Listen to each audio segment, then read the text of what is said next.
Eh ben oui, bonjour à tous. Effectivement, je suis skipper des l'IMOCA Foussier, qui est sponsorisé par Foussier, puis par une vingtaine d'autres entreprises aussi qui sont regroupées sous le club d'entreprise qui s'appelle Cap Agir Ensemble. Quand est-ce qu'on se dit qu'on va faire le Vendée Globe? Eh ben, pour ma part, j'ai déjà participé à 3 courses autour du monde à la voile, mais en équipage. Donc voilà, le concept de la navigation autour du monde, il est ancré en moi depuis assez longtemps. Après le déclic, le jour où je me suis dit ce sera le Vendée Globe 2024, ça a été à l'arrivée de la Transat Jacques Vabre 2019 que j'ai fait en double sur le bateau de Romain. Et voilà, à l'arrivée, je me suis dit bon bah t'es plus que légitime pour naviguer sur ces bateaux-là, donc vas-y, lance-toi. Et l'échéance du Vendée Globe 2020 était trop proche en termes de timing pour la réalisation, donc je me suis fixé voilà l'échéance de 2024.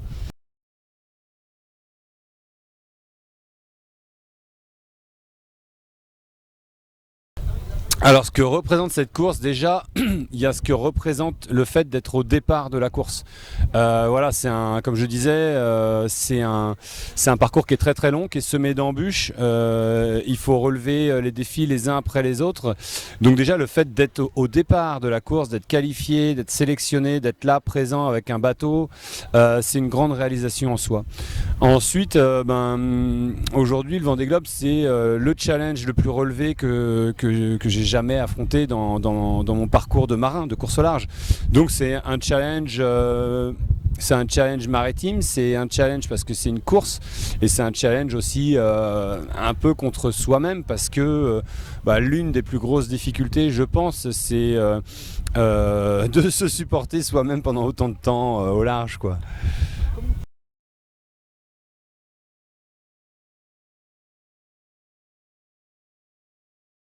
Alors comment je me suis préparé? J'ai la chance d'avoir la confiance du pôle Finistère course au large, qui est le seul centre d'entraînement dans course au large reconnu par le ministère des Sports, voilà, à l'échelon national.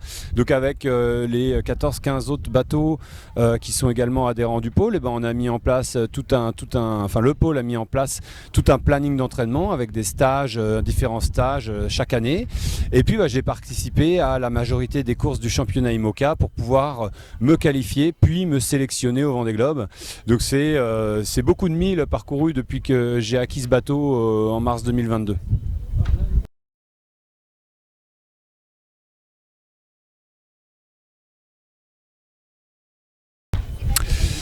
Merci de poser la question, je me sens très bien, je suis très heureux et c'est un message que j'essaie de faire passer à toute l'équipe qui est avec moi aussi, c'est que on a travaillé très très très très dur pour être là et que voilà, on a 3 semaines hyper denses qui nous attendent, qui débutent là.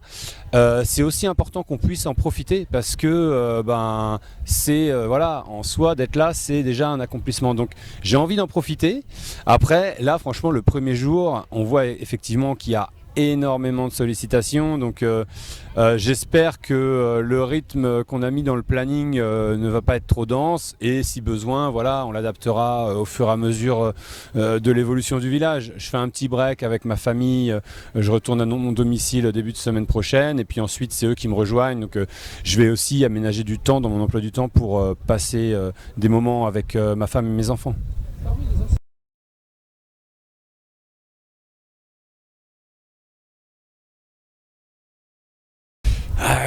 Quel skipper, quel ancien vainqueur m'ont fait rêver. Il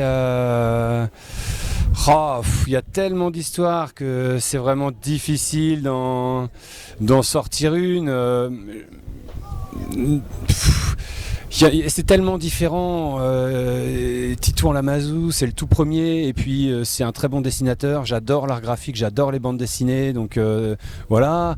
Le duel en 2012, Gabard, Lecléache était fantastique. Honnêtement, c'est très difficile de sortir une histoire. Je me souviens venir ici, alors je sais plus quelle édition du Vendée Globe c'était, voir le départ. Jean Le Cam était déjà là, ça devait être 2004, et où j'avais eu la chance d'embarquer sur une vedette accompagnatrice par le biais de mes parents, je ne sais plus exactement comment. Et je me souviens que de voir les bateaux disparaître à l'horizon, ça m'avait fait quelque chose de me dire là ils disparaissent, on ne les voit plus physiquement, on ne les voit plus. Et quand on va les voir réapparaître, ils auront fait le tour du monde. Et je dis c'est quand même quelque chose d'assez incroyable. Je pense pas qu'il faille opposer l'esprit course et aventure. On a montré depuis qu'on a ce bateau en 2022 que on peut faire du sportif sans avoir la monture de dernière génération. Ce qui est important, c'est de mesurer la progression entre le point de départ et le point d'arrivée, de se fixer des objectifs, d'essayer de les tenir. Et voilà, je pense que mon parcours, le parcours de mon équipe démontre que avec un bateau d'ancienne génération, on est dans la compète. Ce que je fais aujourd'hui, c'est du sportif, et je pense que pour n'importe lequel des coureurs, il y a une part d'aventure dans le Vendée Globe, parce que s'il y a bien quelque chose qui est commun aux 40 skippers qui sont là, c'est qu'on a tous envie de le finir. On a tous envie de le finir. On a tous cet objectif-là. Donc voilà, je pense que la partie sportive et la partie aventure, elles ne s'opposent pas. Moi, je suis un compétiteur. J'y vais pour la compète et j'y vais pour vivre une belle aventure maritime aussi.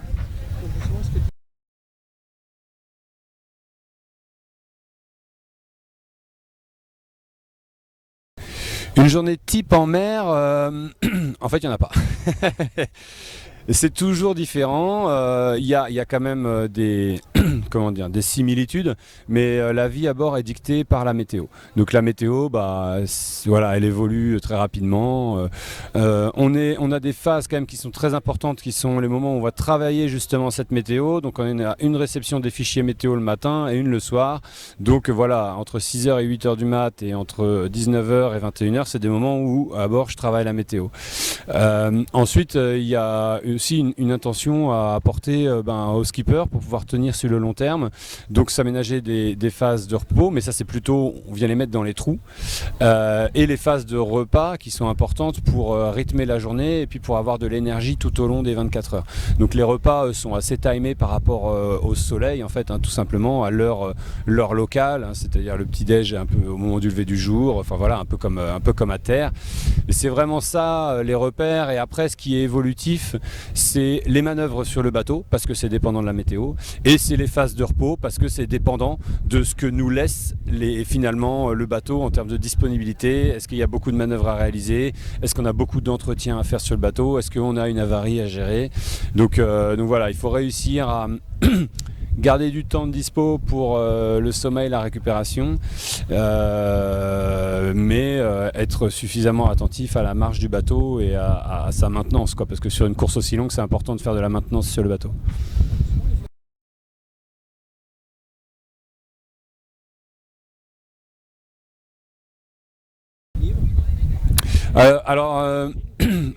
Ouais, quand je parle de phase de repos, il y a la phase de repos sommeil. Voilà, donc j'ai installé des bannettes que j'ai essayé de faire le plus confortable possible à bord. Et ensuite, effectivement, il y a aussi une forme de repos. J'appellerais ça peut-être un peu le repos mental. C'est comment parfois réussir à s'extraire un peu du bateau, à penser à autre chose qu'au bateau, pour pouvoir se ressourcer tout simplement. Et donc oui, effectivement, j'emmène des livres, j'emmène de la musique, j'emmène des podcasts. Oh, j'écoute de tout. J'écoute de tout. Il y a une musique que j'écoute beaucoup en ce moment, c'est Lose Yourself d'Eminem.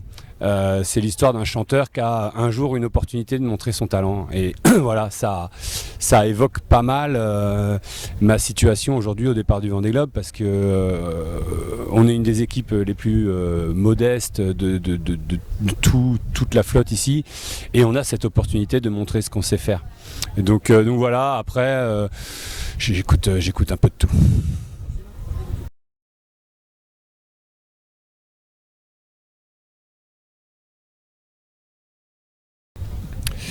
Je pense pas qu'il faille opposer l'esprit course et aventure. On a montré depuis qu'on a ce bateau en 2022 que on peut faire du sportif sans avoir la monture de dernière génération. Ce qui est important, c'est de mesurer la progression entre le point de départ et le point d'arrivée, de se fixer des objectifs, d'essayer de les tenir.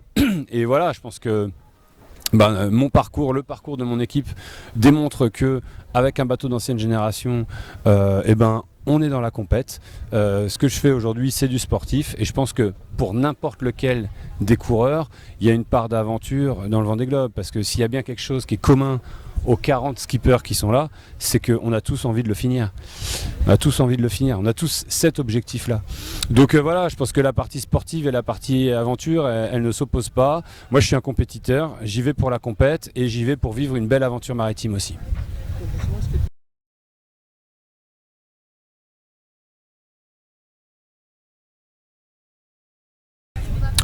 Ben voilà, les objectifs sur cette course, il y en a plein. Si on parle de résultats, je me suis pas fixé d'objectif de place. Je me suis fixé un objectif de temps en 90 jours, là où le bateau l'a fait en 99 jours il y a 4 ans. Et par contre, je sais que je suis capable de battre tous les autres bateaux à dérive qui sont ici, parce que je l'ai déjà fait, notamment lors de la route du Rhum 2022, et que c'est pas un hasard si je suis arrivé premier à bateau à dérive de la route du Rhum 2022. Et voilà, on peut parler de cette course entre bateaux à dérive, mais il ne faut pas occulter le fait que on a souvent mis des bateaux à dérive dans le top 10 de chacune des courses du classement IMOCA, du championnat IMOCA. Donc avec nos bateaux d'ancienne génération, on va aussi laisser des machines de toute dernière génération derrière nous. Et ça, c'est aussi la beauté du sport.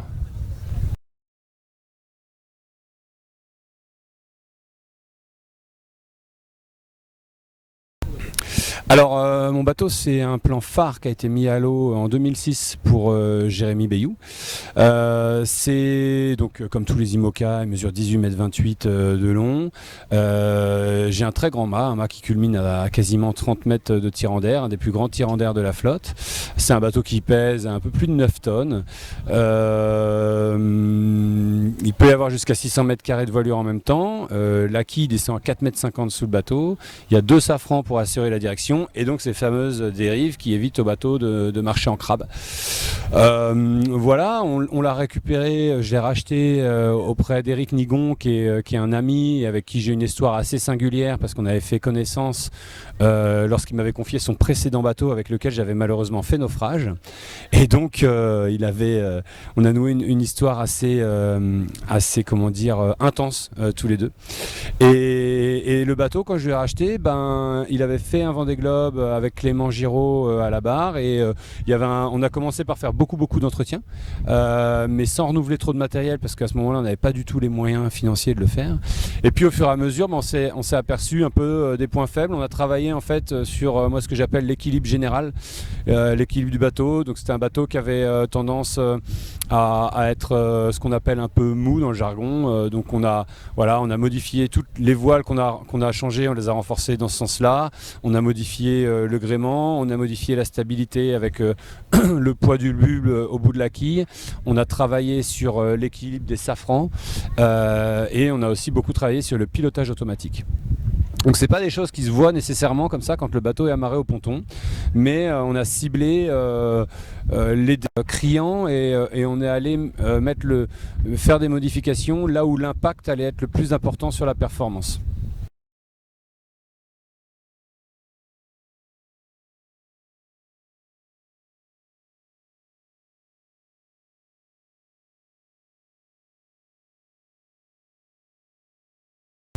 Tout à fait, donc le projet est né en 2022 avec un collectif de partenaires qui s'appelle Cap Agir Ensemble. Cap Agir Ensemble, c'est un club de partenaires qui regroupe des entreprises qui me soutiennent. Les logos sont majoritairement sur la baume derrière moi. C'est vraiment ce club de partenaires qui a permis au projet de démarrer.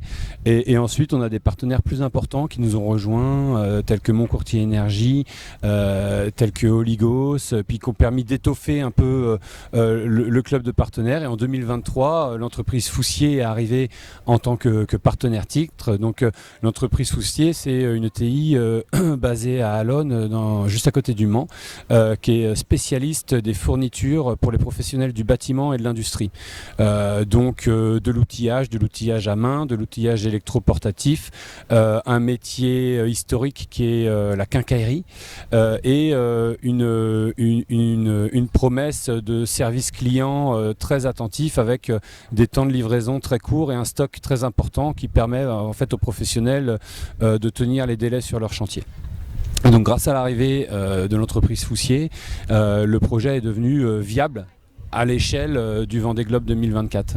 Et donc avec Foussier et l'ensemble des partenaires du projet, je soutiens effectivement le fonds de dotation Handicap Agir Ensemble. Handicap Agir Ensemble accompagne près de 3000 personnes en situation de handicap intellectuel dans la région des Pays de la Loire. Et donc moi j'offre beaucoup de surface de visibilité sur le bateau à ce fonds de dotation. J'offre du temps de représentation parce que je suis parrain du fonds de dotation, donc je vais sur des opérations. Et je suis à l'initiative de la création de stages de voile inclusifs à destination des personnes qui sont accompagnées par Handicap Agir Ensemble. Voilà, c'est les valeurs du projet d'entraide, de solidarité qu'on exprime comme ça. Et là, par exemple, sur le Vendée Globe, je suis très fier qu'on puisse offrir à Handicap Agir Ensemble un beau stand que j'invite d'ailleurs tous les visiteurs du village à venir parcourir. Et j'invite aussi tous ceux qui nous regardent, qui nous écoutent, et s'ils sont intéressés, à s'intéresser à notre club de partenaires Cap Agir Ensemble, qui est toujours ouvert, qui peut accueillir des partenaires jusqu'au 10 novembre ou 9 novembre, on va dire, et puis même au-delà pour un Vendée Globe 2028. Donc voilà, on est une équipe qui est accessible. Il y a beaucoup d'entreprises sur le projet qui sont des PME, voire des TPE. Donc vraiment, il y a une dimension accessible dans le sponsoring qu'on propose à nos partenaires.